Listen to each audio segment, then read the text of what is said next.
Hello বন্ধুরা, welcome to my channel. আজকে মন্টি রান্নাঘরে তৈরি হবে কাঁঠালের বীজ দিয়ে সন্দেশ, আর যা খেতে কিন্তু খুবই সুস্বাদু, আর খেলে মনেই হবে না যে এটি কাঁঠালের বীজ দিয়ে তৈরি।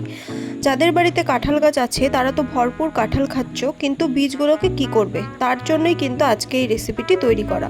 চলো তাহলে দেখে নিই রেসিপিটি আমি কিভাবে তৈরি করলাম। তার জন্য আমি এখানে কিছুটা পরিমাণ কাঁঠালের বীজ নিয়ে নিয়েছি, আর কাঁঠালের বীজের ওপরের যে সাদা রঙের খোসাটি হয় সেটাকে ছাড়িয়ে নিয়েছি, আর খুব ভালোভাবে এগুলোকে ধুয়ে নিয়েছি। তারপরে দেখো, আমি এই বীজগুলোকে প্রেসার কুকারে 10 থেকে 12টা সিটি দিয়ে সেদ্ধ করে নিয়েছি। খুব ভালোভাবে সেদ্ধ করে নিয়েছি। এই কাঁঠালের বীজগুলোকে কিন্তু প্রেস করলেই কিন্তু এগুলো ভেঙে যাচ্ছে, এভাবেই কিন্তু এটিকে সেদ্ধ করে নিতে হবে। এবারে এই বীজগুলোকে একটি মিক্সচার গ্রাইন্ডারের মধ্যে নিয়ে নেব। তারপর এর মধ্যে দিয়ে দেব হাফ কাপ মতো জল। চায়ের কাপের হাফ কাপ মতো জল দিলেই কিন্তু হবে। এবারে এর মধ্যে দিয়ে দেব হাফ কাপ মতো খোয়া ক্ষীর। খোয়া ক্ষীরটা দেওয়ার পর এর মধ্যে দিয়ে দেব 10 থেকে 12টা মতো কাজু বাদাম। এবারে এই সবগুলো উপকরণকে খুব ভালোভাবে পেস্ট করে নিতে হবে।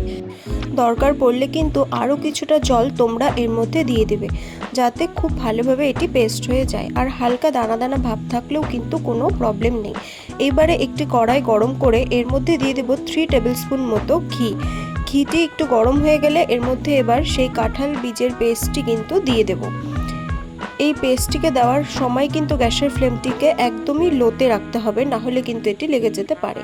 আর এই পুরো রান্নাটি কিন্তু হবে একদম মিডিয়াম ফ্লেমে। এবারে ঘিয়ের সাথে এই সম্পূর্ণ উপকরণটিকে খুব ভালোভাবে মিশিয়ে নিতে হবে, এবং মিডিয়াম আঁচে অনবরত কিন্তু এটিকে নেড়ে যেতে হবে যতক্ষণ পর্যন্ত না এটি একটু শুকিয়ে আসছে। দেখো, এটি কিন্তু অনেকটাই শুকিয়ে এসেছে। এইবারে এর মধ্যে দিয়ে দেবো হাফ কাপের একটু বেশি, মানে 1 কাপের একটু কম চিনি।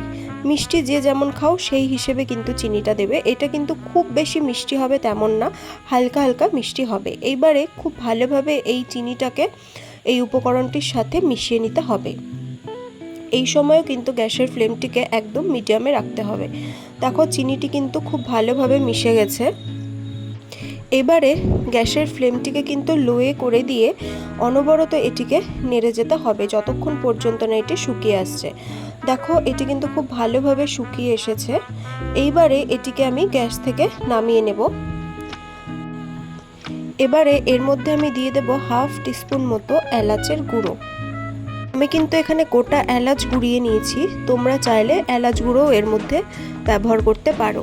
এবারে এটিকে খুব ভালোভাবে মিশিয়ে নিয়ে ঠান্ডা করে নেব। তারপরে এমন একটি ছাঁচ নিয়ে নেব, আর ছাঁচের মধ্যে খুব ভালোভাবে কিন্তু ঘি মাখিয়ে নেব।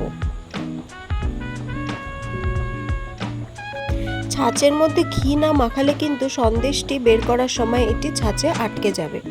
এইবারে গোল গোল করে কিছুটা করে এই সন্দেশের পুর নিয়ে নেব, আর এই ছাঁচের মধ্যে খুব ভালোভাবে দিয়ে সমান করে তারপর ছাঁচ থেকে বের করে নেব।